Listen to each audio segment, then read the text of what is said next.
que se tarda un poquito. Ya empezó. Gracias. Adelante. Sí, buenos días. Bueno, el día de hoy, el tema que me fue asignado corresponde a la argumentación jurídica y el Estado constitucional de derecho. Entonces, para estos efectos, tengo preparada una presentación. Si estamos de acuerdo. Les voy a compartir la pantalla.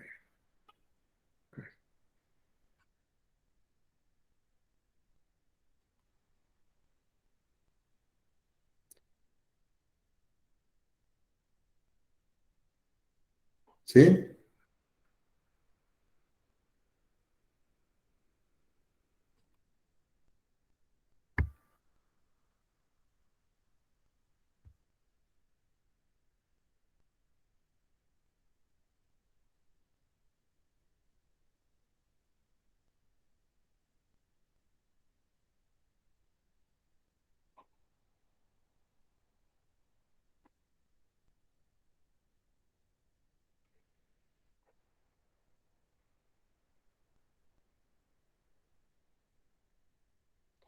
Ahí.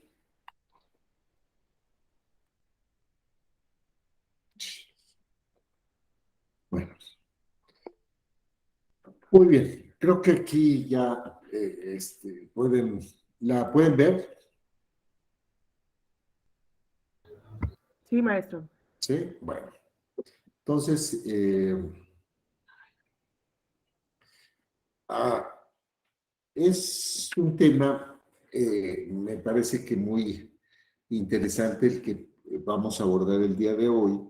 Y el tema, les decía, tiene que ver con esta cuestión de la argumentación jurídica y el Estado constitucional de derecho. Entonces, para estos efectos, me parece que es importante tener en cuenta lo que se ha establecido eh, por muchos en el tema de la argumentación jurídica.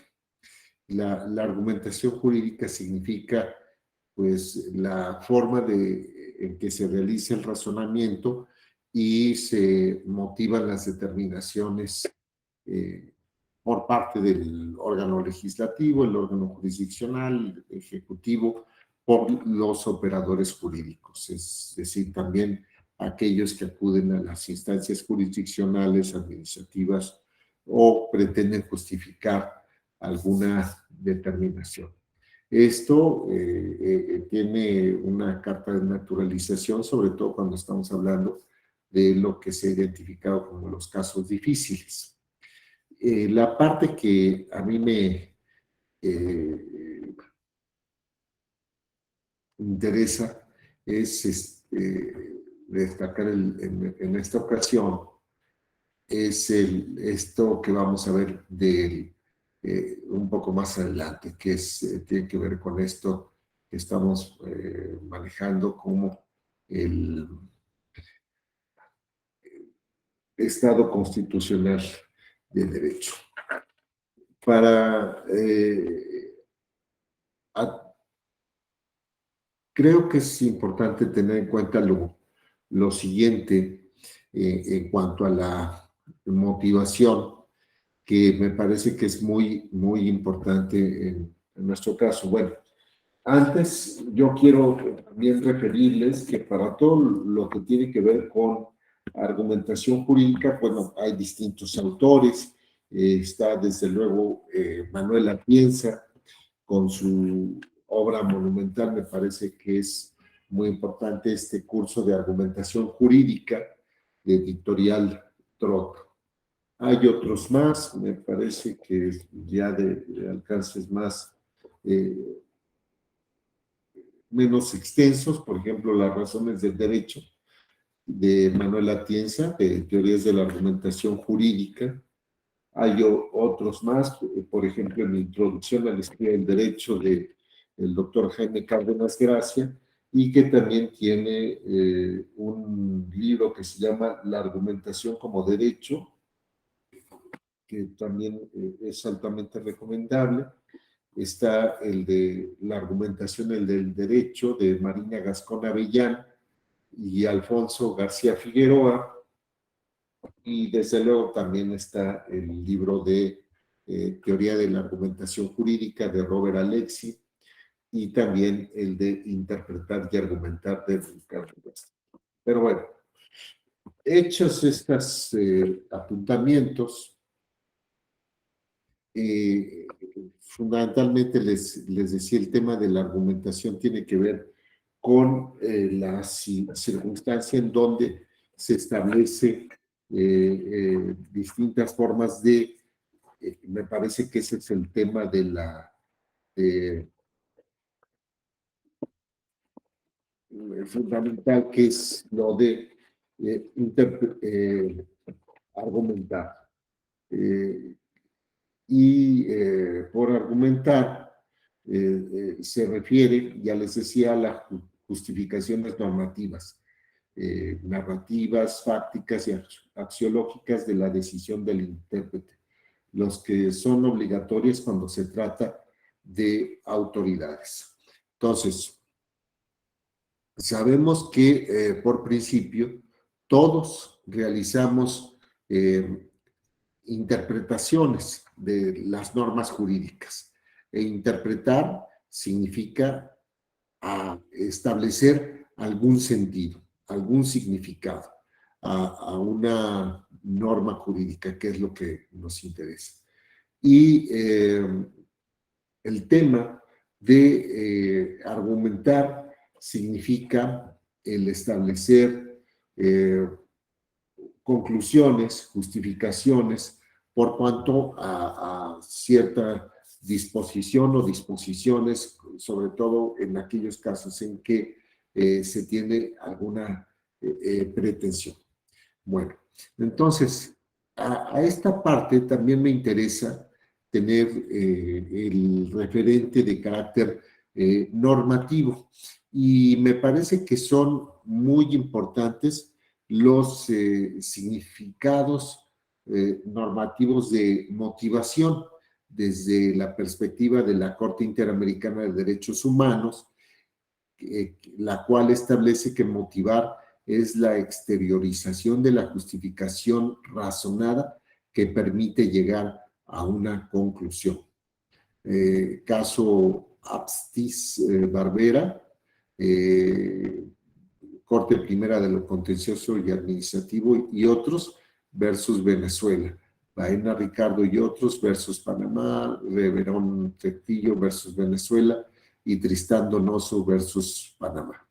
El Código Iberoamericano de Ética Judicial, que desde mi perspectiva resulta muy adelantado, muy sustancial desde el punto de vista de los conceptos que posee, y que inclusive me parece que sus alcances son más positivos y mayores de los que aparecen en otro tipo de códigos, como es el Código de Ética del Poder Judicial de la Federación, o el Código Modelo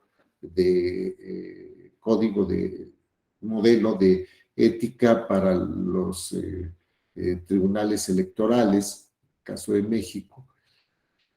Decía este Código Iberoamericano de Ética Judicial, cuyo diseño se encargó, entre otros, a Luis Vigo, a Eduardo Ferrer MacGregor y también al mismísimo Manuel Atienza. En el artículo 19 se establece: motivar supone expresar de manera ordenada y clara razones jurídicamente válidas aptas para justificar una decisión. Mientras que en el Código de Ética del Poder Judicial de la Federación no se tiene un concepto de lo que sería motivación, y es más que de objetividad en el numeral 3, que consiste en emitir sus fallos por las razones que el derecho le suministra. Luego, en cuanto al profesionalismo, funda y motiva sus resoluciones evitando las afirmaciones dogmáticas. Es cierto que existen muchas formas de argumentar, existe desde las propias de la lógica formal, en donde se establece una premisa mayor, una premisa menor y una conclusión que, digamos, ha sido afortunadamente superado. Y luego también otro tipo de argumentar, sobre todo en esto que se ha llamado en los casos difíciles, en la concepción de Dworkin,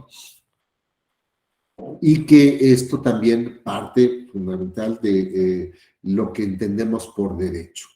Y porque, y se aparte en este sentido de lo que sería la lógica formal, por cuanto a que ya no es un ejercicio de subsunción de una situación fáctica en una premisa mayor para derivar una conclusión, porque se reconoce que el propio sistema jurídico está articulado no solamente por normas jurídicas, por reglas, sino también por principios y valores.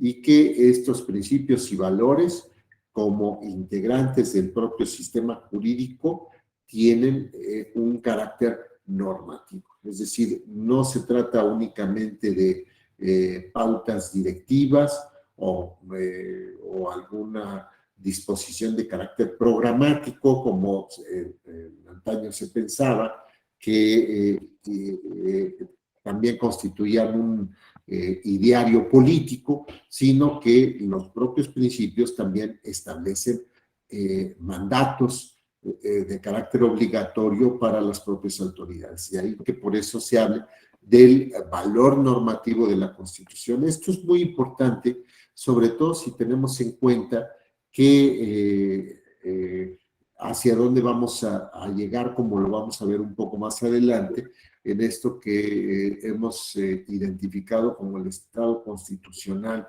de derecho y sus distintas variaciones hasta llegar a esta concepción. Bueno, entonces, esta parte a mí me parece que es fundamental de que entendemos por el sistema de derecho. Entonces el derecho se articula efectivamente por estas normas que tienen un carácter descriptivo por cuanto a lo que se debe de hacer y que no solamente son estas reglas, sino también los principios y los valores, y con esta expresión de que tienen un carácter normativo. Entonces, esto nos va a permitir a nosotros adoptar distintas soluciones. Y no se trata, insisto, de un mero ejercicio dogmático, sino que también tiene un carácter práctico. Me explico. Miren, a lo largo de todos estos años, yo formé parte de la Judicatura Federal en el Tribunal Electoral, fui secretario de estudio y cuenta, secretario instructor, y me tocó participar en la elaboración de proyectos desde la primera integración y la segunda integración de la Sala Superior del Tribunal Electoral, y después también fui magistrado en una sala regional que es de la quinta circunscripción electoral plurinominal. Entonces, mi experiencia, ¿cuál es? Pude apreciar cómo se confrontaban distintas formas de concebir el derecho, desde aquellos que establecían, bueno, es que en la Constitución pues existen ciertos desarrollos normativos, acuérdense ustedes, una de las críticas fundamentales a la Constitución mexicana de 1917 es que pues no se trata únicamente como se pensaba en el constitucionalismo clásico, que eran normas de carácter muy general, muy abstracto, principios, un ideario político, el ideario político de aquellos que vencieron en la Revolución Mexicana de 1917, y entonces ahí va el programa social del grupo vencedor. Recuerden ustedes los derechos de los agrarios, los derechos de los trabajadores, de acuerdo con el corte de derecho social de la Constitución mexicana, sino que también viene una parte reglamentaria. Independientemente de estas dos secciones que se distinguen cuando estamos hablando de la Constitución entre la parte dogmática y la parte orgánica, es decir, el reconocimiento de derechos y obligaciones de las personas, y por otra parte todo lo que tiene que ver con la ingeniería constitucional, es decir, el diseño de los órganos del poder público del Estado, sino que no era un carácter así meramente general, sino que también tenía reglas. De ahí que tengamos una constitución con una extensión muy amplia, independientemente del texto original, todo lo que se fue agregando a lo largo de sucesivas reformas, y cómo se fue desarrollando este constitucionalismo. Entonces, esta idea de constitucionalizar prácticamente todo, porque eso implica el darle una importancia mayúscula a partir del principio de supremacía constitucional, y también la jerarquía normativa que deriva de la propia Constitución. Y pues esto pues, llevó a muchos a decir, oye, pues más bien, aunque se reconoce que tiene la Constitución mexicana un sistema dificultado de reforma, y en eso se inscribe como una constitución rígida, de acuerdo con la terminología del constitucionalista inglés James Rice, cuando distingue entre constituciones flexibles y rígidas. Ustedes recordarán, nuestra Constitución se inscribe dentro de las rígidas porque tiene un procedimiento dificultado de reforma distinto que el de aquel otro que se sigue para la modificación de la legislación secundaria. Bueno, pues entonces ese carácter de que los principios no únicamente expresan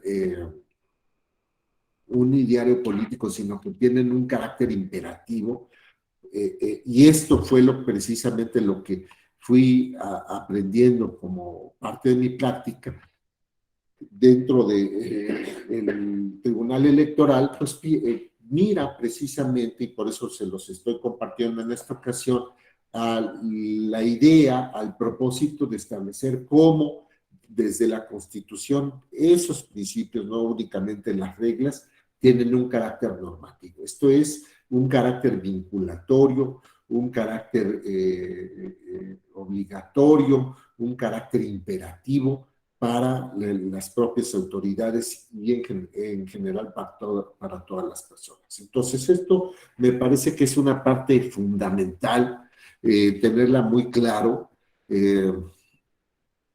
porque nos va a permitir adoptar un distinto tipo de soluciones. Entonces, vamos a quedarnos con esta idea de cómo entendemos el sistema normativo y estos primeros apuntamientos para poder avanzar a la otra parte de la exposición. Miren, en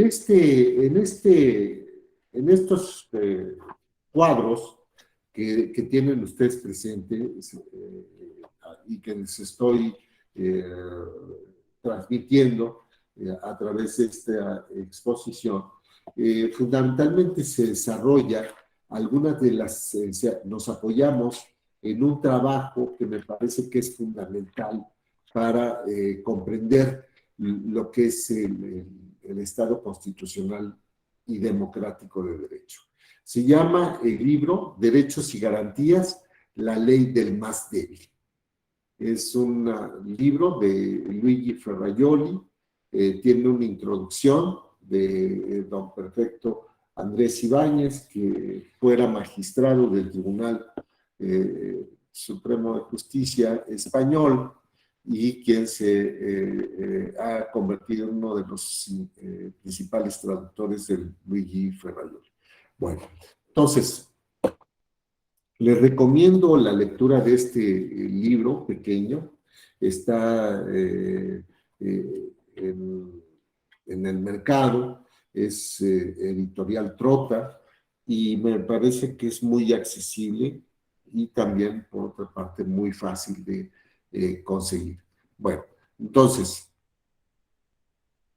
aquí tenemos una explicación de lo que desde la perspectiva de Ferrajoli consiste el avance, la evolución del llamado Estado legislativo al Estado constitucional, con todas las expresiones que se han venido incorporando. Ustedes recordarán que algunos hablan del Estado constitucional y democrático de derecho, algunos otros más del Estado constitucional y social y democrático de derecho, entre otras expresiones. Pero bueno, ¿por qué esta expresión? Aquí me parece que se distingue entre dos ideas, varios aspectos fundamentales. Uno, cuando nos estamos refiriendo al Estado de Derecho, algunos podríamos tener alguna aproximación de lo que debemos entender por Estado de Derecho. Entonces, para el efecto de que esto no se convierta en un monólogo, me gustaría preguntarles a ustedes, ¿qué entendemos por Estado de Derecho?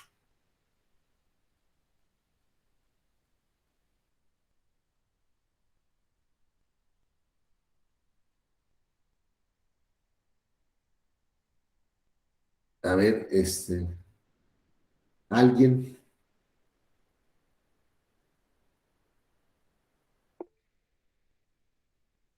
A ver, Luis Antonio López Zazueta, por favor.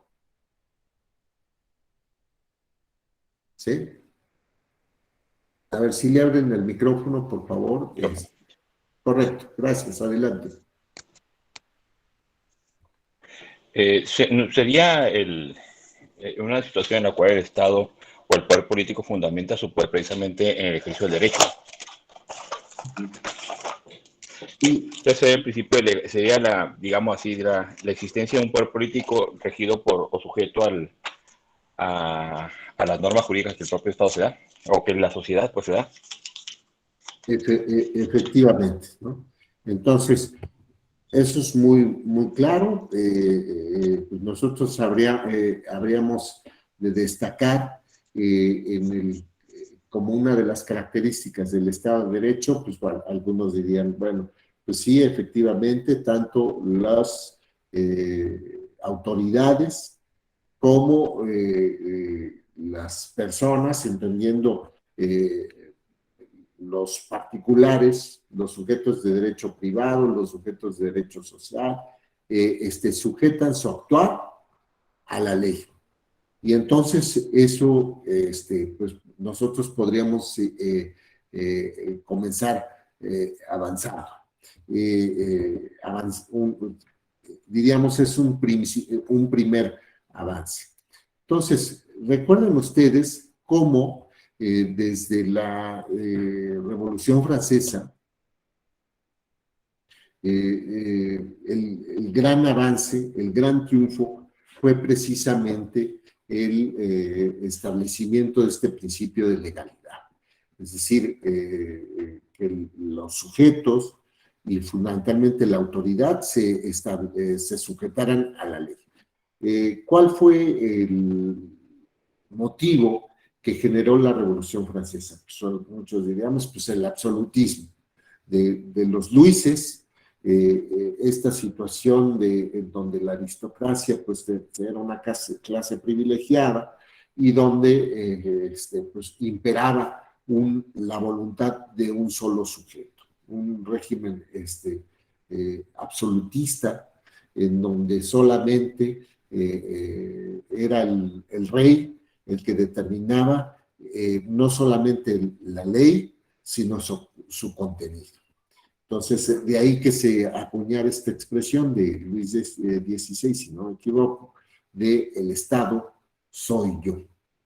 Ha habido algunas modificaciones o adiciones, podríamos decir, en algunas otras latitudes, inclusive en la época contemporánea, podríamos decir, hay muchos Luises XVI, ¿no? De que dicen el Estado soy yo, el pueblo soy yo, el partido soy yo, el intérprete de la voluntad general soy yo. Cuidado, porque esas son situaciones muy peligrosas y precisamente una de las características del Estado de Derecho, ¿cuál fue ese salto de la Revolución Francesa? Pues precisamente el reconocer la voluntad popular. ¿Cuál es la voluntad popular? Pues de ahí que se estableciera la toma de la Bastilla, el Palacio de Versalles, inclusive la muerte de Luis, María Antonieta, la decapitación, ¿no? En lo que se decía, pues el llamado Estado jacobino, ¿no? Radical. Nos vamos al otro extremo.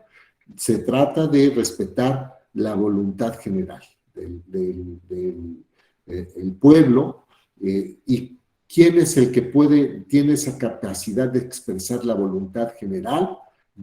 Ya no es la figura del rey, sino del pueblo, y el pueblo que está representado por la Asamblea Nacional. Y entonces la ley se establece por esa voluntad popular, por la voluntad del pueblo. Y de ahí reside su legitimidad. Y entonces, antes los jueces, en nombre de quién decían la justicia, tratando de interpretar cuál era la voluntad del rey, del monarca absoluto. Y esto, ¿qué fue lo que se dijo en la Revolución Francesa? No, esto no es admisible. Ahora lo que se intenta es que impere la voluntad popular. ¿Y qué es lo que se tiene que hacer en esta circunstancia? Que los jueces asuman que son, dicho gráficamente, la boca que dice las palabras de la ley. Lo sacramental, que es la voluntad popular y que está contenida en la ley, no puede ser vulnerada por los jueces.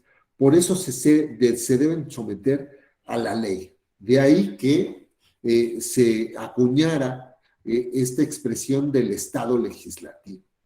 Y entonces, pues en cierta forma nosotros podríamos decir, bueno, pues el Estado legislativo estaba desde el Estado absolutista. Bueno, sí, en cierta forma, porque quien determinaba la ley era el soberano, que encarnaba se trataba de una personificación de la divinidad, ¿no? Pero su poder es divino, emana de Dios, y entonces puede interpretar esa voluntad. Y ahí está legitimado ese tipo de decisiones. Pues bueno, esto no puede ser, es la voluntad de un solo hombre, y de lo que se trata es que nos atengamos a la voluntad del pueblo. Y entonces se empieza a establecer este concepto del Estado legislativo. Es decir, lo que importa es fundamentalmente el que se respete la ley y que los jueces se limiten a establecer, a realizar una interpretación, luego una aplicación de cuál es el significado de la ley, pero atendiendo a esta idea de que no pueden crear derecho los jueces, sino que deben sujetarse a los términos de la ley. ¿Por qué?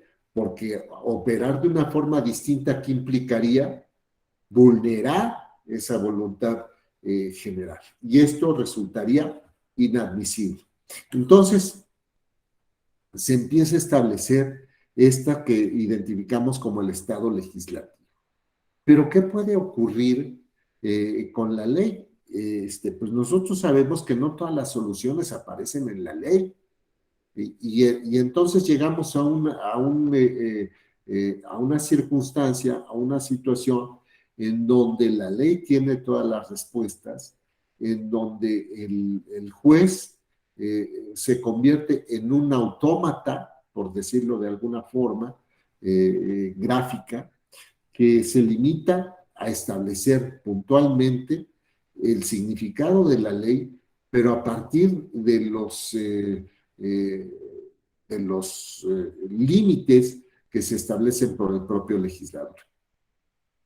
¿Qué tipos de interpretaciones pues, nosotros podemos recordar? Pues mira, se habla de distintas interpretaciones, por la interpretación literal, la interpretación sistemática, la interpretación teleológica, la interpretación auténtica, por ejemplo.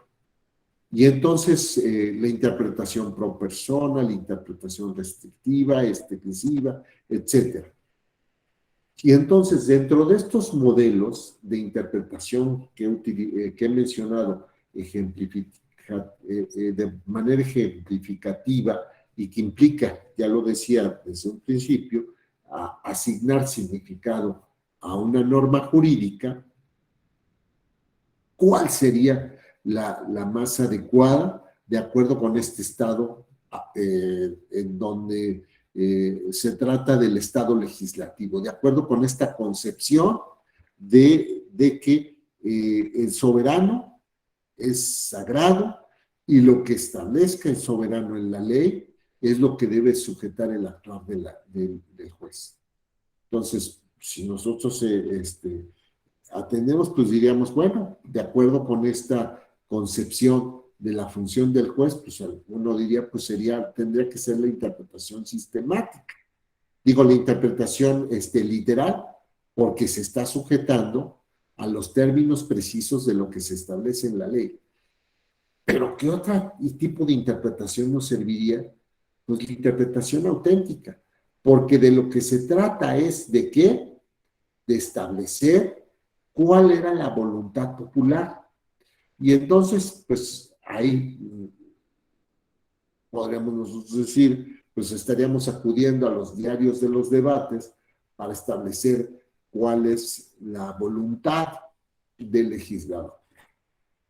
Cuál era la idea que se pretendía establecer por el legislador. Entonces, aquí diríamos nosotros también otra postura del derecho sería muy importante referirnos al originalismo, es decir, lo que se estableció en una idea gráfica por los llamados padres fundadores, como se dice en el constitucionalismo de los Estados Unidos. Entonces, en México, ¿a qué nos deberíamos de atender? ¿A qué deberíamos de atender? A lo que se establece por el constituyente originario y luego en cada una de las sucesivas reformas por el constituyente permanente. Y entonces, así al juez no le fallaría porque estaría respetando precisamente esa voluntad popular. Y entonces,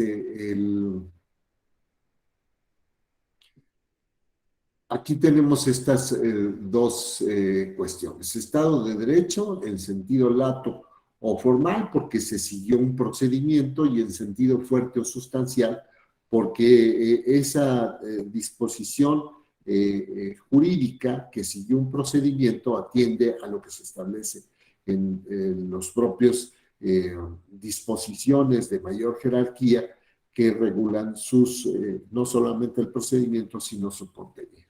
Y entonces, de acuerdo con Ferrajoli, pues nosotros estaremos hablando en este estado de derecho, simple y sencillamente en este estado legislativo, nuestro punto de arranque, de una idea paleopositivista del estado legislativo de derecho.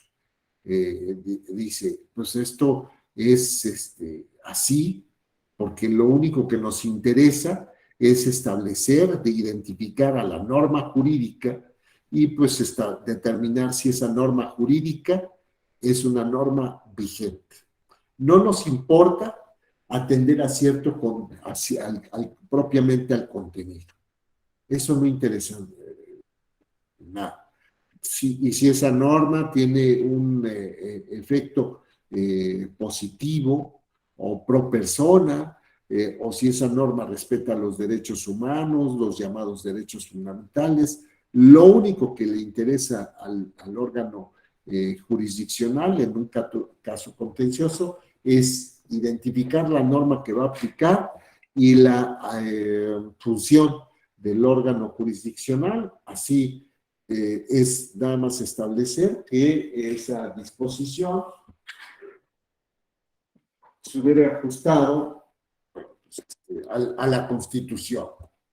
Y entonces, mientras que yo vea que se llevó el procedimiento legislativo en términos del artículo 71, 72, en fin, 76, 73, 89, pues eso es lo que yo voy a aplicar. Y no me interesa determinar ni cuál es el contenido ni cuáles son sus efectos.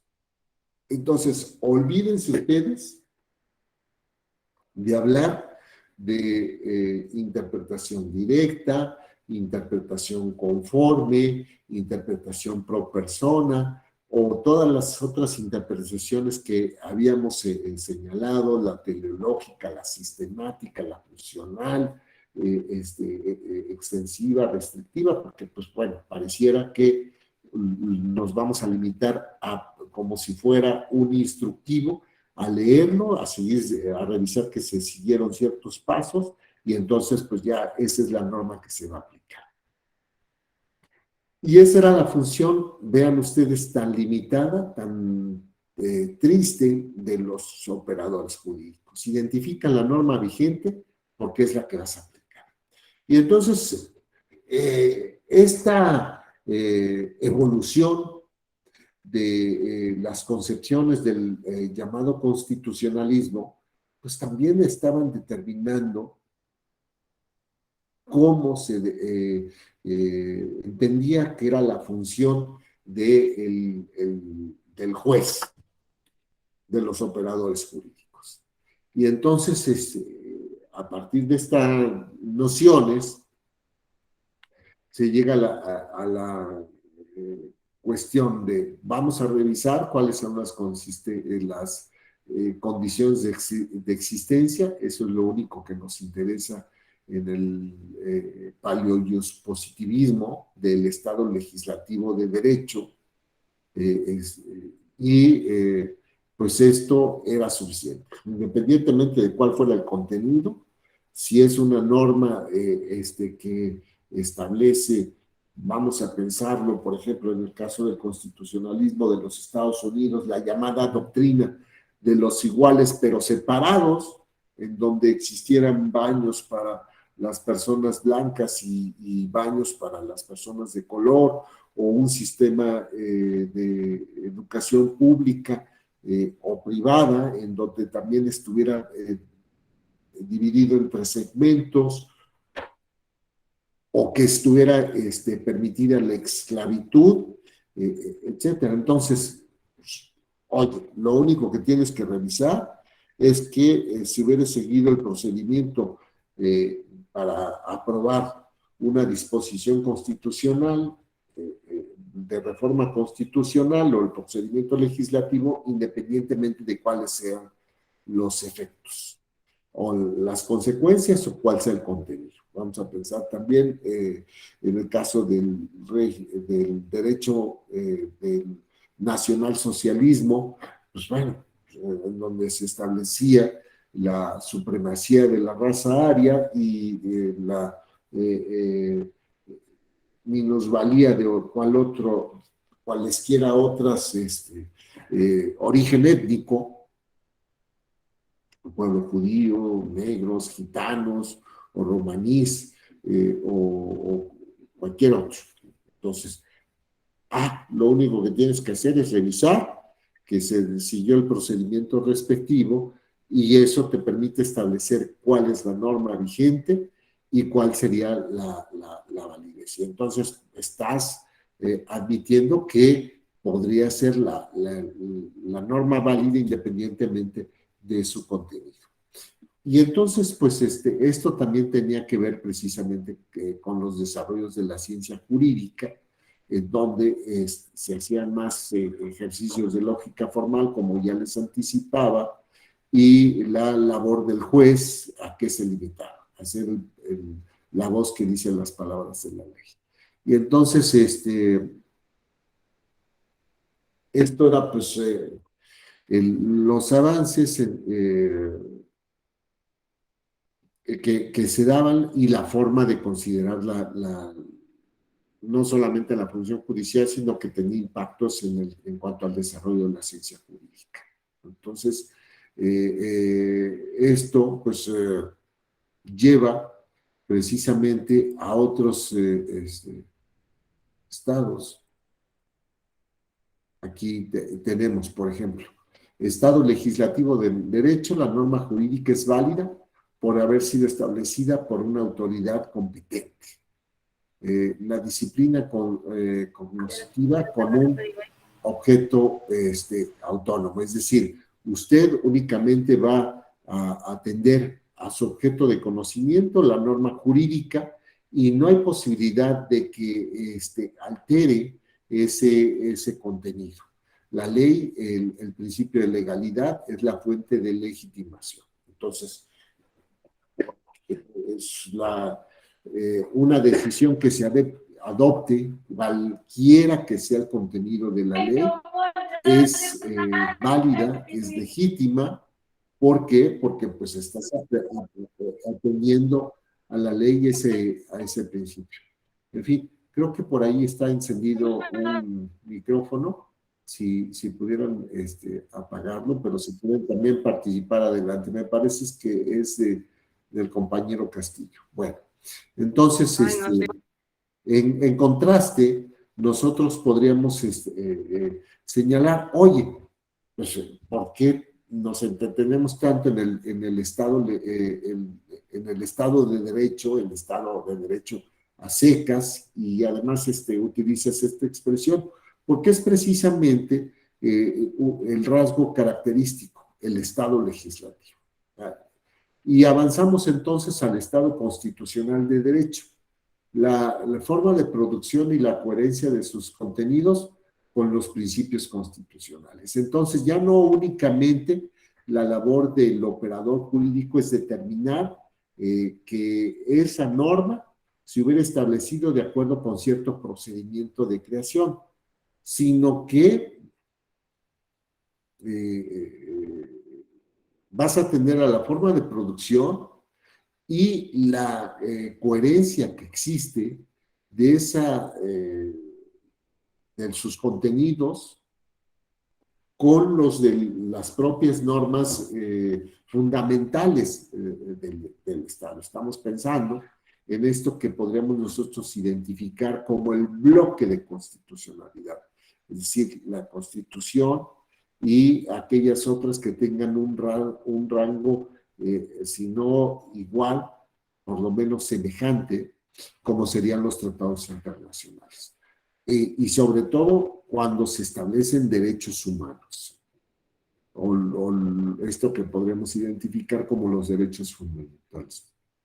Entonces, vean ustedes cómo ya aquí se empieza a decantar que la función del órgano jurisdiccional, de los operadores jurídicos, no es únicamente identificar a la norma vigente, sino que esa norma vigente no va a ser válida únicamente porque se siguió el procedimiento de producción, de aprobación, de reforma,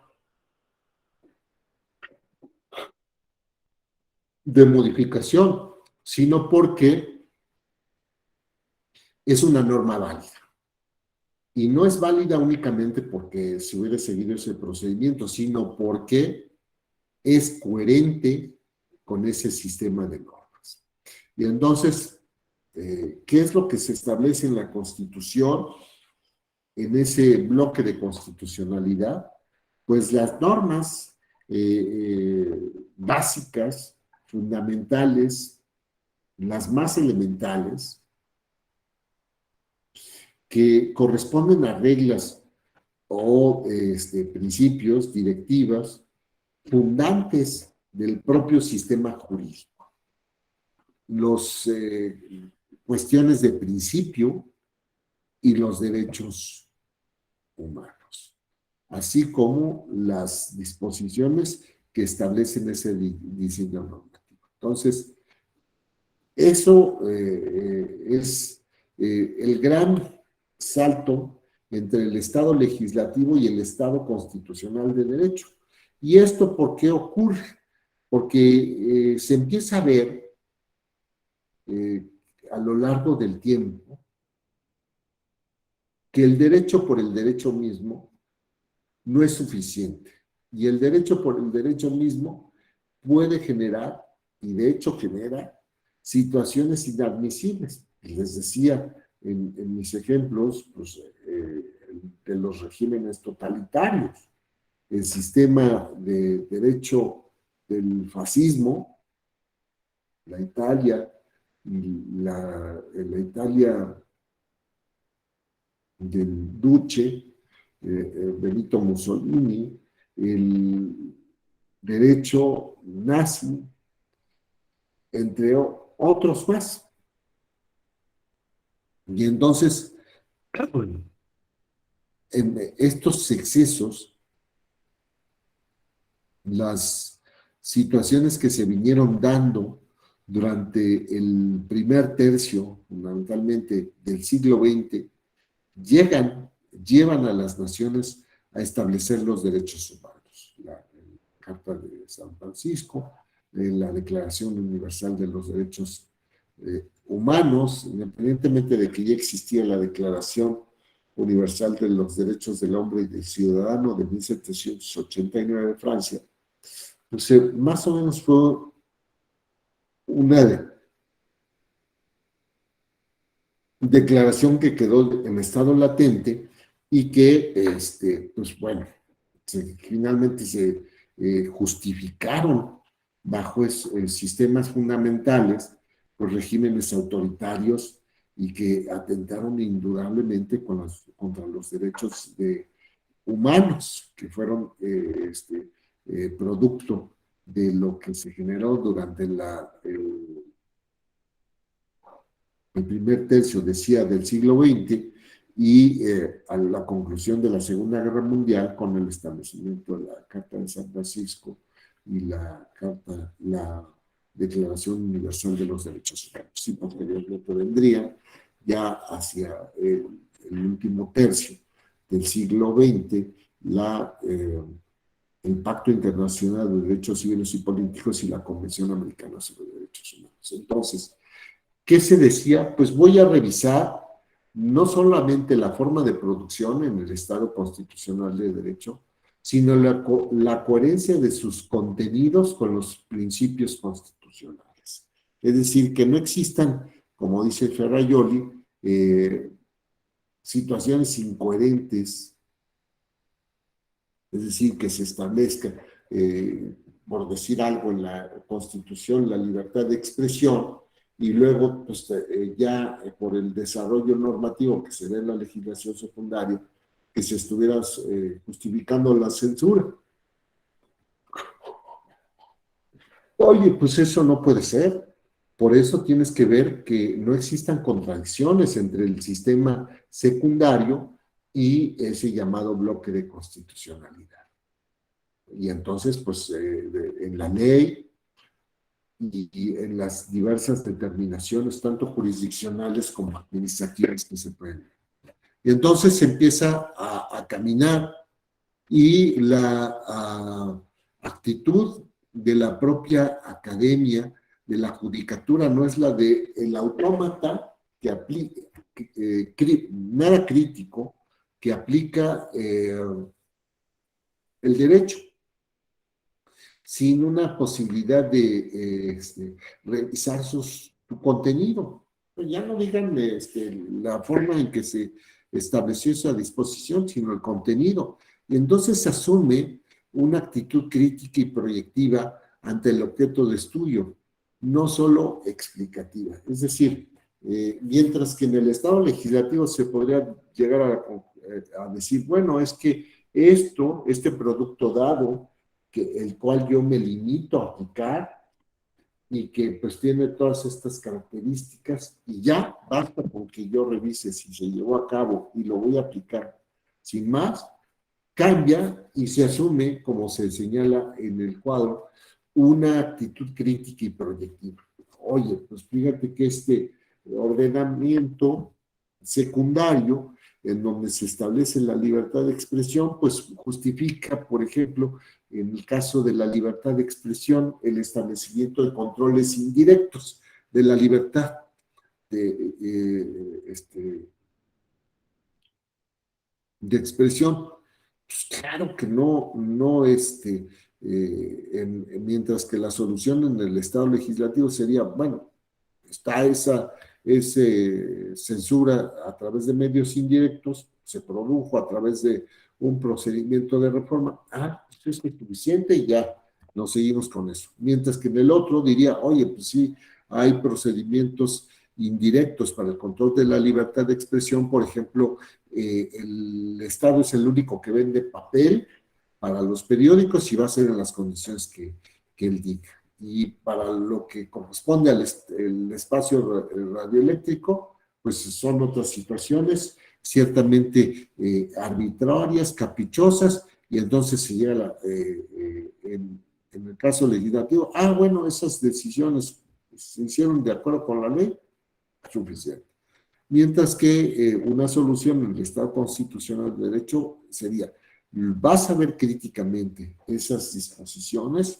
A ver, vamos a ver, ¿cómo que para ejercer la libertad de expresión únicamente puedes contar el papel al Estado?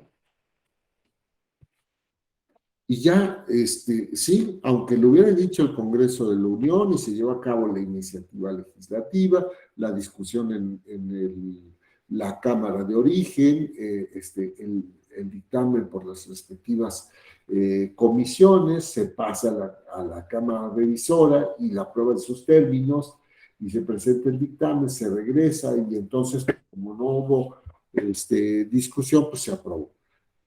Sin embargo, la solución en el Estado constitucional de derecho implicaría no solamente revisar el procedimiento, sino el contenido y los desarrollos. Entonces, pues de ahí surgen muchas cosas. ¿Qué pasa cuando, por ejemplo, el órgano jurisdiccional está revisando el contenido de una disposición jurídica? ¿Qué estamos haciendo? ¿A qué nos recuerda? Me llega un asunto y entonces digo, pues sí, voy a revisar la ley que estoy aplicando en términos de la Constitución. ¿Cómo se llama eso?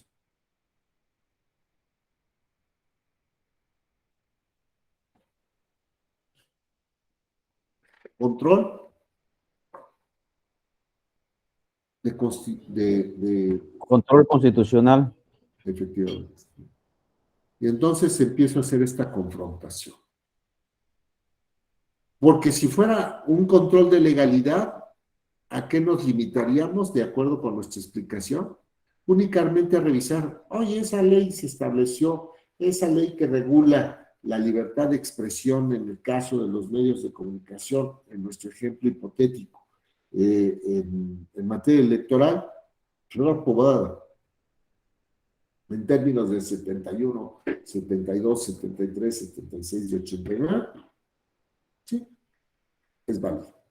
No, pero pues mira, se trata de revisar sus efectos, su contenido, y entonces a partir de esto se concluye, pues sabes qué, esa ley, esa regulación es inconstitucional.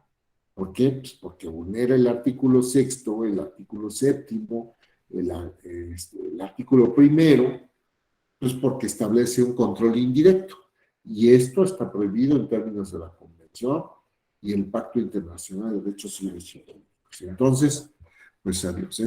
Entonces ya se asume una posición crítica, mientras que el otro sería, pues mira, el desarrollo a qué se limita la actividad del juez a un ejercicio prácticamente de subsunción, mientras que en el Estado Constitucional de Derecho solamente se realiza ese posicionamiento crítico y solo se aplica la ley si es constitucionalmente válida. Entonces, no solamente vas a determinar la vigencia de la ley, sino la validez.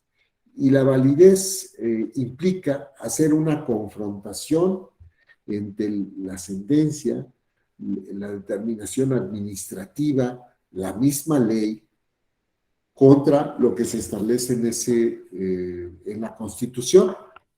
Pero si nosotros decimos Constitución, pareciera que este test únicamente aplica para la Constitución y no es tan preciso. ¿Por qué? Porque ¿con qué otro tipo de control se hace cuando estamos refiriendo a la validez de la ley? Hablamos de control, ya tenemos dos controles, control de constitucionalidad y control de legalidad. ¿Qué otro tipo de controles podemos hacer? Convencionalidad. Y convencionalidad. Muchas gracias, Brandon. ¿Y quién fue quien contestó? Control de convencionalidad. No, Lázaro. Noemí. Y efectivamente, y entonces aquí debemos tener en cuenta también esta cuestión. Control de constitucionalidad, control de convencionalidad, control de legalidad. ¿Qué otro tipo de constitucionalidad tenemos? Control de constitucionalidad en términos de la Constitución Federal. Control de legalidad, y dentro de legalidad podemos establecer otro tipo de control. Recuerden, ustedes el control de constitucionalidad local. Yo voy a confrontar el acto con lo dispuesto en la Constitución local, el Estado de Aguascalientes, Campeche, el Estado de México, etcétera. Control pero antes de este control de constitucionalidad local, pues está el control de convencionalidad, y pareciera que en el último lugar está nuestro control de legalidad. Pues hay otros controles, por ejemplo, en la Ley General de Partidos Políticos se establece que la normativa del partido político deberá ser de acuerdo con lo que se establece en el estatuto del partido político.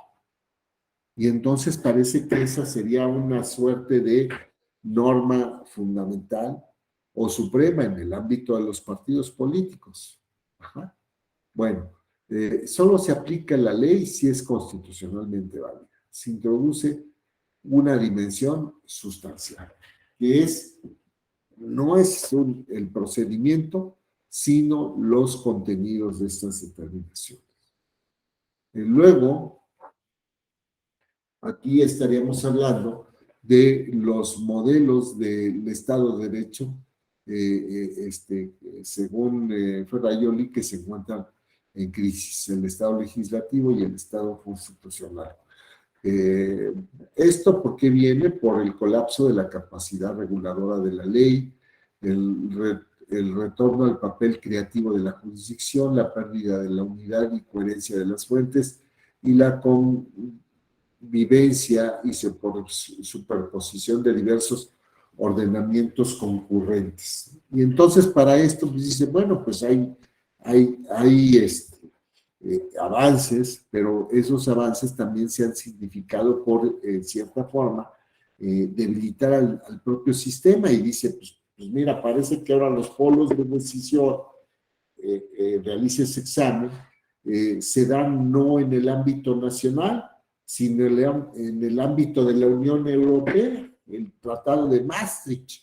Y entonces, pues esto pues, le da la línea de flotación al Estado constitucional, porque pareciera que las normas fundamentales están en estos convenios de la Unión Europea y no en el ámbito nacional.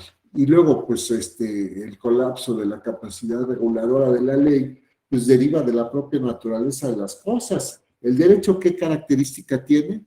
Pues el derecho es dinámico, el derecho es muy cambiante, y entonces, también, como el derecho es cambiante, la propia realidad, y entonces habrá situaciones en donde no derive una solución ni de la propia Constitución, de su texto expreso, y mucho menos de la legislación secundaria. Pero aquí tendríamos que ver nosotros otra cuestión que pues, implica una solución y que la voy a mencionar rápidamente. Pues ante estas situaciones, pues, ¿qué hay que hacer? Judicializarlo, si quién es el que nos va a dar la solución, pues el órgano judicial, a través de estos mecanismos de control. Pero bueno, la pérdida de la unidad y coherencia de las fuentes, y dice, pues bueno, pues, en la medida en que existen distintas fuentes para dar soluciones a la propia naturaleza de las cosas, la sociedad es dinámica, como también lo es el derecho, pues a veces puede haber desfases, y ustedes no me dejarán mentir, ¿no? Si nosotros empezamos a revisar cómo se encuentra la semántica de las leyes generales en materia electoral, pues podemos decir, oye, pues difieren mucho de lo que se establece en otro tipo de ordenamientos que debieran estar correlacionados, pero que tuvieron este rezago. Por ejemplo, en materia de derecho laboral, o en materia de otro tipo de situaciones, derechos de las mujeres, particularmente de las mujeres de los grupos desaventajados, de otras cuestiones. O, por ejemplo, ejecución de sentencias. ¿Y qué ha pasado? Pues ha sido el mismo Poder Judicial que, a partir de que comprende que en el sistema jurídico se establecen reglas, principios y valores, pues es que le ha permitido desprender soluciones, y entonces dice, bueno, pues es tantas soluciones, que si nosotros empezamos a ver tus distintos precedentes, y esos precedentes generan jurisprudencia, y esa jurisprudencia es seguida por la propia administración pública y por los sujetos de derecho particulares, y los sociales, como los partidos políticos nacionales, pues te va a llevar a distintas soluciones, porque vas a tener tantas vías de solución como órganos jurisdiccionales poseas, y entonces pues ahí tenemos, ¿no? Pensando en la materia electoral, pues 7 salas, y las 7 salas tienen la posibilidad de establecer jurisprudencia. ¿Y quién es el mecanismo unificador? Pues la sala superior, pero pues resulta que ni se aprueba la jurisprudencia de las salas regionales, y la sala regional pues tiene otras lógicas en cuanto a la aprobación de la jurisprudencia, ya no es como en otras ocasiones, y entonces esto genera problemas.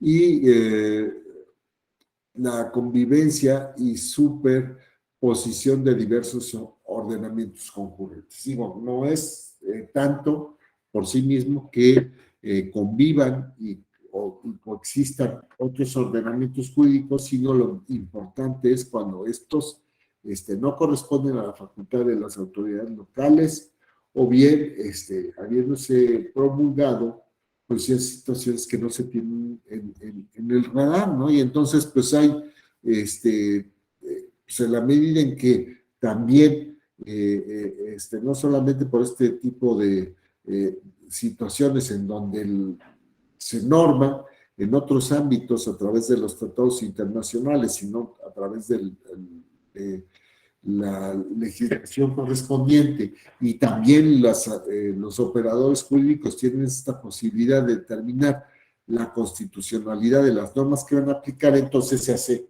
muy complejo, ¿no? De tal manera que hay autores que hablan de un tema de falta de certeza por la cuestión de que existen distintos operadores jurídicos que tienen la posibilidad de establecer el carácter obligatorio de sus normas, y que no solamente se limitan a los órganos cúspides, como sería la Suprema Corte, la Sala Superior, sino prácticamente todos. ¿Les suena, por ejemplo, cuando estamos refiriendo al caso Rosendo Radilla, cuando se establece el control oficioso de la constitucionalidad, pero a través de los actos de aplicación, pues entonces, pues ya diríamos, es una fiesta democrática en donde todos pueden realizar este control de constitucionalidad.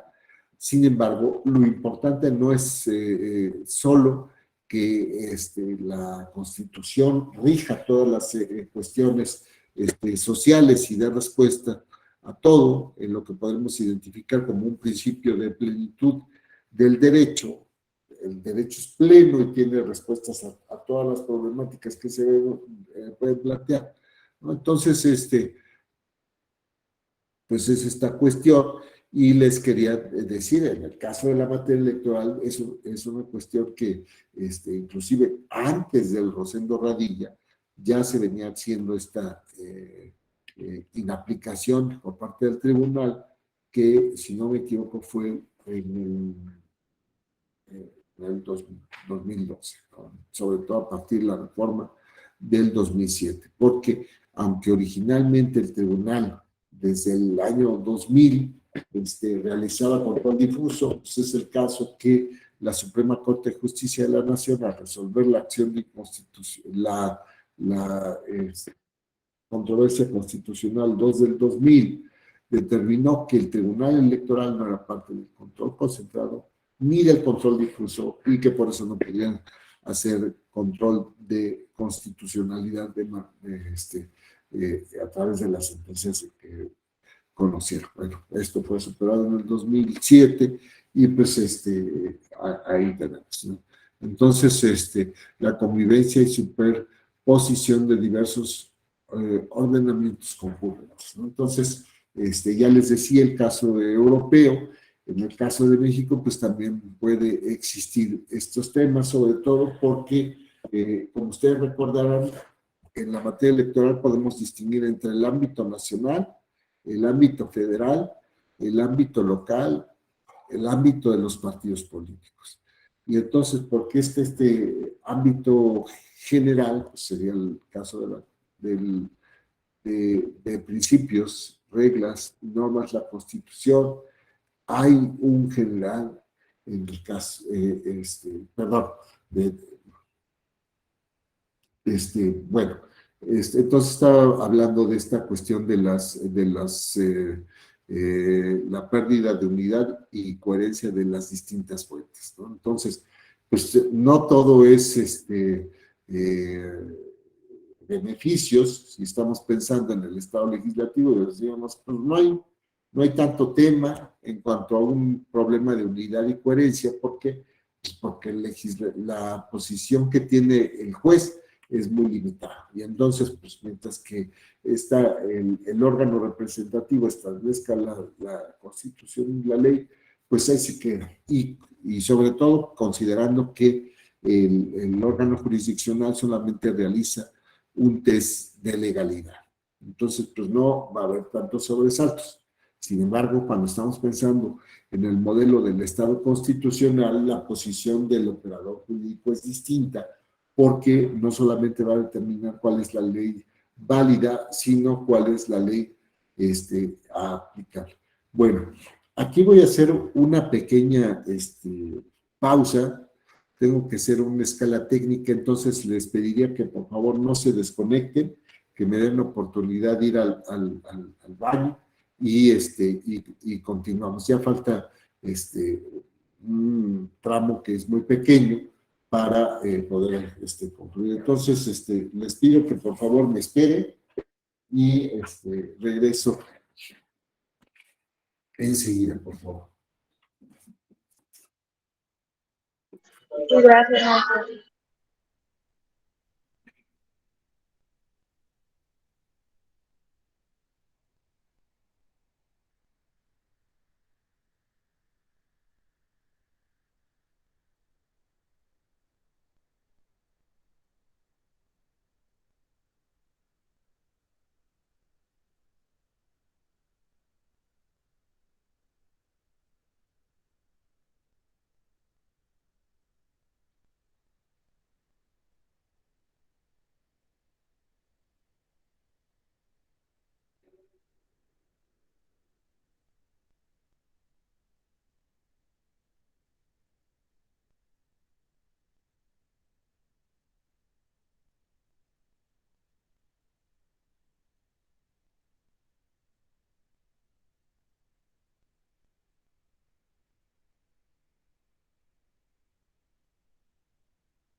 Bueno, gracias. Entonces, bueno, aquí se viene entonces presentando una cuestión y yo preguntaría, pues está hablando Ferrayoli de, oye, pues sí, el juez del Estado legislativo es una función muy limitada, mientras que el juez del Estado constitucional y democrático de derecho tiene posibilidades más amplias. Entonces, vamos a decir, tendría, mientras que el juez del Estado legislativo se limitaría a decir, yo identifico la norma, es una norma que fue aprobada de cierta manera, pasa ese test de vigencia y de validez, y entonces es la norma que voy a aplicar. Ah, oiga, pero es que tiene un efecto contrario a los derechos humanos. Bueno, pues esto es una cuestión en donde mi labor es nada más limitarme a identificar esa norma jurídica y producir esa respuesta en función de ese contenido. Mientras que en el Estado constitucional de derecho, lo que interesa es sí identificar esa norma vigente y que la norma vigente es una norma válida porque respeta los contenidos de las normas fundamentales. Y entonces se está hablando de un problema de coherencia. Oye, pues esto genera a la postre gran inseguridad jurídica porque pues mejor vayámonos por las certezas autoritarias del Estado legislativo y no las certezas del Estado constitucional. Y nosotros, ¿qué podríamos decir al respecto? Oye, pues en México pues no tendríamos esos problemas, o sí los tenemos, porque finalmente el juez pues, va a hacer lo que quiera, o tenemos parámetros para determinar la validez. Ya vimos que de acuerdo con el caso Rosendo Radilla, pues diríamos, nosotros correspondemos a este modelo de Estado constitucional de derecho porque se determina la vigencia y la validez de la ley. Y entonces los jueces, en los asuntos que les toca decidir, pues digo, si es la acción abstracta de inconstitucionalidad, pues sería la Suprema Corte, pero también pueden revisar la cuestión de la ley porque atienden a que se respeten los derechos humanos. Pero bueno, no tendremos este problema de tantas soluciones porque pues ahora los jueces dirían, oye, pues esta norma a mí me late que es inconstitucional y entonces pues voy a inaplicarlo en el caso concreto. ¿Qué soluciones tendríamos en nuestro sistema para ir remediando esta cuestión de las tantos criterios que generan gran incertidumbre? ¿Alguien podría señalar algo? Pensemos en un caso práctico. Por ejemplo, el Tribunal Electoral del Estado de México ejerce el control difuso de constitucionalidad y dice esta norma del Código Electoral del Estado de México que fue aplicada en el tema de las candidaturas independientes es inconstitucional. A ver, Noemí. Gracias, Pues, Noemí. en caso de contradicción de criterios, pues que se presente, se denuncie para que la Suprema, para que se resuelva. Esa sería una solución, por ejemplo. Hoy hay una contradicción de criterios. Bueno, pero aquí en el ejemplo estamos pensando en el caso del Tribunal Electoral del Estado de México. ¿Qué otra solución sería? Bueno, la contradicción de criterios quizás se daría entre una sala regional y otra sala regional, entre la sala regional y la sala superior, entre las salas del Tribunal Electoral y la Suprema Corte de Justicia de la Nación. Pero estamos pensando en el caso del Tribunal Electoral del Estado de México. ¿Qué diríamos al respecto? Estamos conectados 25 personas. ¿Alguien? Ya lo que diga el Tribunal Electoral del Estado de México es definitivo e inatacable. En el tema este de candidaturas independientes, Noemí dice no, porque es quien puedo ver con su pantalla enseguida. Y tiene razón. ¿Por qué no, Noemí? Bueno, es que eso es impugnable. Es impugnable Efectivo. ante la instancia del Tribunal Electoral del Poder Judicial de la Federación. Sí, efectivamente, y quizás ahí estaría la solución, ¿no? Oye, finalmente quien va a uniformar, pues en el caso de lo que se presente en la circunscripción, no se puede impugnar vía JDC, de acuerdo, JRC. Bueno, sí, a ver, y vamos a pensar si presentó el JRC, pues nada más se reconduce, ¿no? A JDC, pero bueno. Y entonces, bien, sí, ¿y quién va a uniformar? Pues serían las salas regionales. Y si el asunto escala, vamos a pensar que confirman o revocan y otro dice, no, no, no, esto no debió ser así, debe ser de otra manera. De la sala superior, efectivamente, Noemí. Perdón. Y entonces, pues ahí, Salud. gracias, teníamos nosotros esta solución. Pero bueno, y a lo mejor alguien podría decirme, oye, pues sí, sí, efectivamente, qué bien, qué bueno que pasamos del Estado legislativo al Estado constitucional, y efectivamente se presentan todas estas cuestiones, desde el colapso de la capacidad reguladora de la ley, el retorno del papel creativo de la jurisdicción, la pérdida de la unidad y coherencia de las fuentes y la convivencia y superposición de diversos ordenamientos concurrentes. Entonces, pues bueno, tendríamos todas estas problemáticas, sí, ya vimos el tema de la coherencia, bueno, en México pues quizás existen los mecanismos a través de la posibilidad de que esas determinaciones sean revisadas y esos órganos que revisan, por ejemplo, en el caso claramente de la Sala Superior, pues va a establecer jurisprudencia y los propios precedentes serían guías para resolver. Dice, pasó hace algunos años con el tema de los porcentajes, ¿no? Sí, efectivamente se ha dado, voy a ver otra vez porque se borró. A ver, si lo quiere decir, compañero, ¿qué era el tema de los porcentajes? Dice, pasó hace algunos años con el tema de los porcentajes de firmas en diversos estados, porque algunos eran inalcanzables y desproporcionados, ¿no? Entonces, de acuerdo. Ajá. Sí, en efecto, se presentó en el caso de las candidaturas independientes.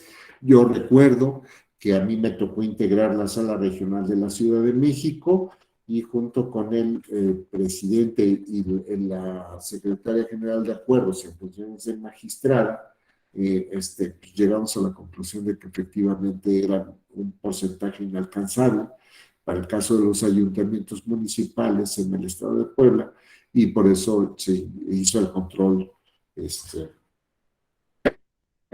infusión INAPICO. Pero bueno, estábamos viendo, sí, efectivamente pueden darse muchos de estos problemas. En el caso de Ferraioli ya decíamos, bueno, sí es que lo ve desde la perspectiva de Europa, pero con el Tratado de Maastricht, y en México pues no sería tanto así, porque finalmente para que se suscriban los tratados internacionales, cuál es una de las condiciones fundamentales, de acuerdo con nuestra Constitución Federal, es que los tratados internacionales tienen que estar de acuerdo con la Constitución.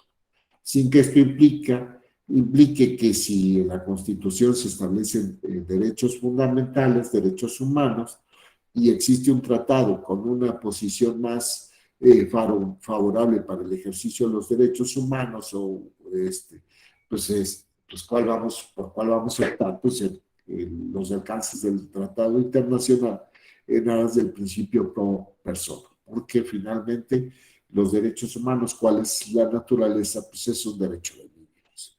Y entonces estos mínimos pueden ser extendidos, ampliados en la legislación secundaria, y eso es a lo que debemos atender. Y luego, pues pareciera que no es tanto aquí en México así, bueno, dice: la globalización como vacío de derecho público, producto de la ausencia de límites, reglas y controles frente a la fuerza, tanto de los estados con mayor potencial militar como de los grandes poderes económicos privados. Derecho contractual privado versus derecho legislado público. Digo, creo que es clara. Digo, en el caso de México, pues pareciera que no es tanto, porque, pues bueno, están los contenidos de nuestra Constitución, la supremacía de la Constitución Federal, aunque en el artículo 133 se dice que esta Constitución, los tratados que sean celebrados por el Ejecutivo Federal con aprobación del Senado y las leyes generales que emanen de aquella serán la ley suprema de toda la Unión. Entonces, eso más el primero y el artículo 103, 107, 99, 136, pues nos permite establecer a la norma de normas. México se reconoce en el sistema jurídico nacional la supremacía constitucional. Entonces, tienen que estar de acuerdo con nuestra Constitución. En ese sentido, pues pareciera que no. Esta crítica de Ferrajoli, pues no sería tanto. Y bueno, entonces, vamos a continuar. Aquí tenemos otro. Caray, no puedo. Ahí está. No. A ver, no puedo avanzar.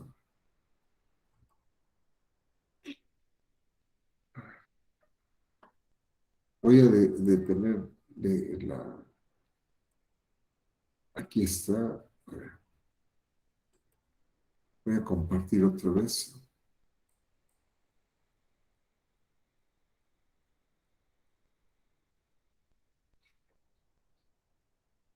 Aquí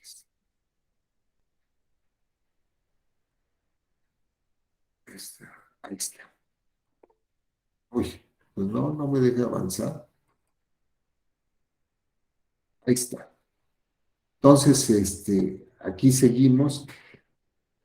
El desideratum depende de la capacidad de reforzar el Estado de Derecho y la refundación del principio de legalidad. Entonces, reserva de ley por reserva del código, dimensión social, sujeción a la ley, igualdad de los ciudadanos y su inmunidad frente a la arbitrariedad, así como la garantía de los derechos sociales. Entonces, a ver, no implica tampoco, desde la perspectiva de Ferrajoli, que este estadio de Estado constitucional de derecho ahí se instale, sino que no es que la función del operador jurídico sea determinar la validez de la norma jurídica y atender a que los contenidos sean coherentes, a que se encuentren respuestas, que no existan antinomes entre la norma que voy a aplicar o las normas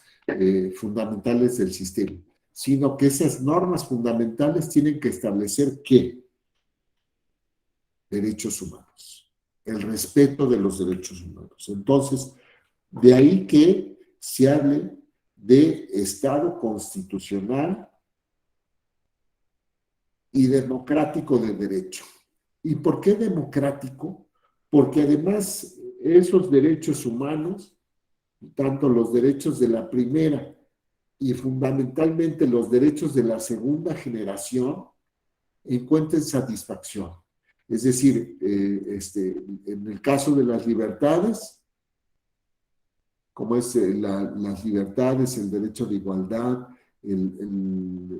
la seguridad jurídica, que se respete, sí, libertad de expresión, libertad de opinión, libertad de residencia, libertad de circulación, el principio de igualdad, el de no discriminación, y de la seguridad jurídica, el derecho de acceso a la justicia, a un recurso efectivo, con las debidas garantías.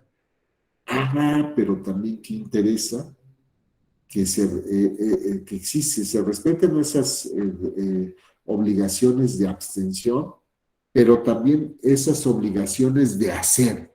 ¿Y a qué nos estamos refiriendo? Y es precisamente esta dimensión social, la sujeción a la ley, igualdad de los ciudadanos y su inmunidad frente a la arbitrariedad, así como la garantía de los derechos sociales. Y esto implica y le da la connotación del Estado constitucional y democrático de derecho. Es decir, no es cualquier norma fundamental, sino las normas que reconozcan derechos humanos y que establezcan un mínimo de satisfactores para los grupos o colectivos de interés. El welfare state, el estado de bienestar. Entonces, ustedes saben que de los grandes avances del constitucionalismo moderno fueron inaugurados por la Constitución Mexicana de 1917 y la Constitución Rusa de 19, y también la alemana, porque establecían derechos para un mínimo de satisfactores. Y entonces, en esto no solo implica el reconocimiento de la democracia desde un punto de vista procedimental, sino de la democracia desde un punto de vista material o democracia sustantiva. No solamente lo que nos interesa es que votes, seas votado, participes en lo que se conoce como la democracia representativa y la democracia participativa, sino que tengas esos satisfactores para vivir de una forma digna y desarrollarte. Y es lo que a nosotros, si nos preguntara, de acuerdo con lo dispuesto en nuestro artículo 3 de la Constitución, lo que coincide con la democracia material, es decir, entendía la democracia como un sistema de vida fundado en el constante mejoramiento de la vida de las personas en prácticamente todos los órdenes: político, cultural, económico, social, entre otros. Entonces, usted va a realizar ese poder de inspección desde una perspectiva crítica para ver si es la ley vigente, es la ley válida, pero que esa validez determine por cuanto a los contenidos del derecho fundamental y que en ese derecho fundamental se respeten los derechos humanos y este mínimo de satisfactores. Y entonces ya esto nos permite avanzar a esta lámina en donde se dice: dimensión constitucional, promoción de la integración jurídica e institucional, complementando de la integración económica y política con un constitucionalismo internacional. Esa es la idea de Ferrajoli europeo, para limitar el absolutismo de los nuevos poderes. Surgimiento del Estado de Derecho supranacional con división de poderes y distribución de competencias según el modelo federal. Entonces, bueno, creo que en el caso de México no hemos llegado hasta ahí, sobre todo porque la integración se ha limitado a ciertos ámbitos, aunque pues algunas determinaciones que corresponden al Estado mexicano pues tienen que sujetarse a los tratados que se han suscrito fundamentalmente en materia económica, como es el tratado, lo que pasó a suceder, el tratado del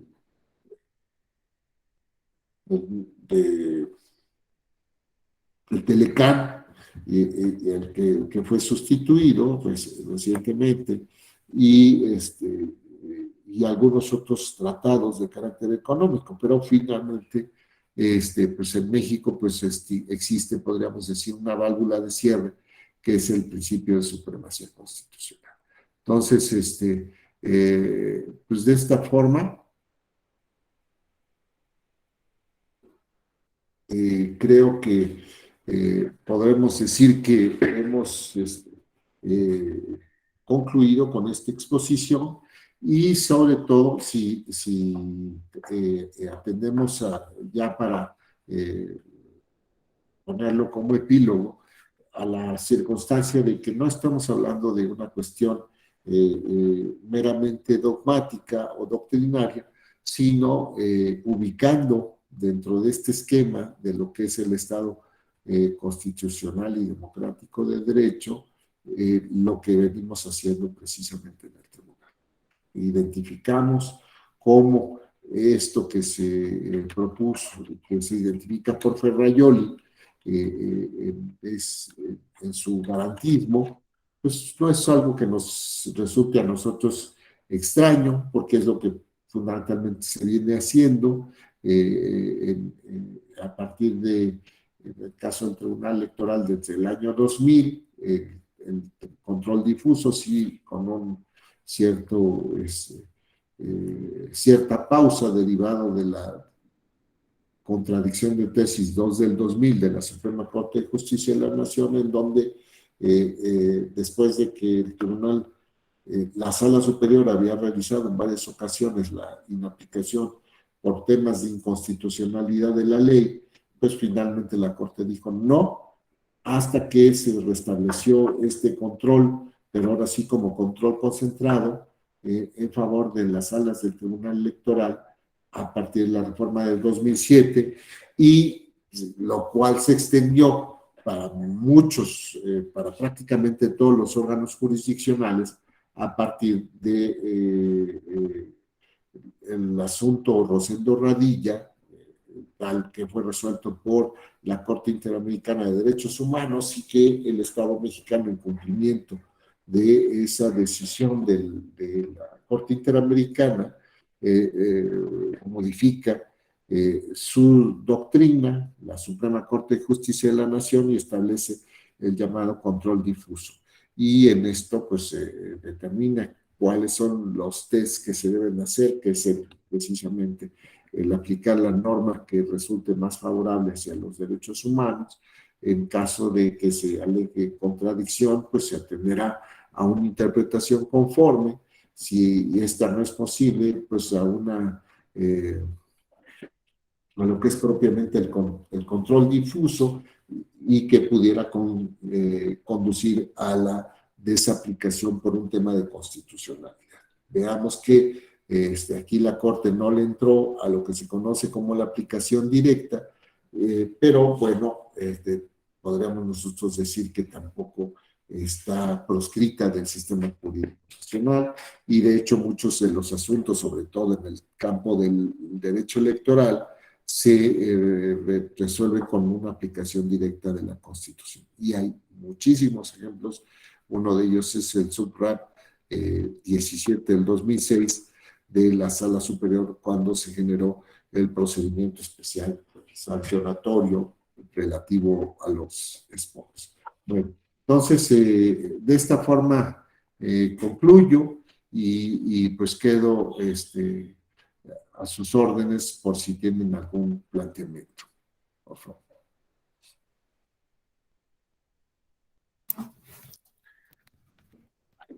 Hola, ¿qué tal, maestro? ¿Me escucha? Por favor. Sí, lo escucho. Únicamente, como tomó el tema de las interpretaciones, saber si nos puede recomendar algún libro, un título donde pueda abundar más sobre ellas. Bueno, gracias. Mire, sí, claro. En el tema de la interpretación, que propiamente no coincide con la argumentación, que es la parte fundamental de este curso, de este diplomado.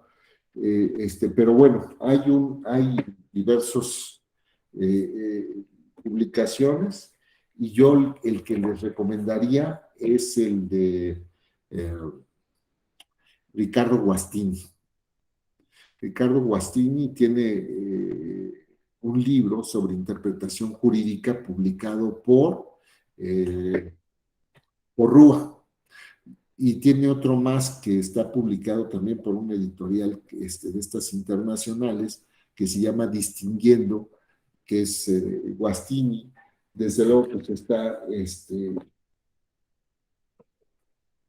este curso de argumentación jurídica de Atienza, que además de argumentación también tiene una parte de interpretación, y el libro de Introducción al Estudio del Derecho de Jaime Cárdenas Gracia.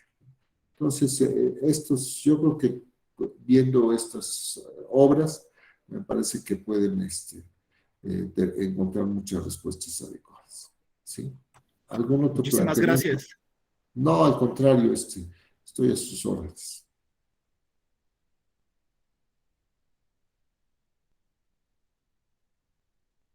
Bueno, si no disponen ustedes otra cosa, pues de esta forma concluyo y les agradezco su atención y me reitero a sus órdenes.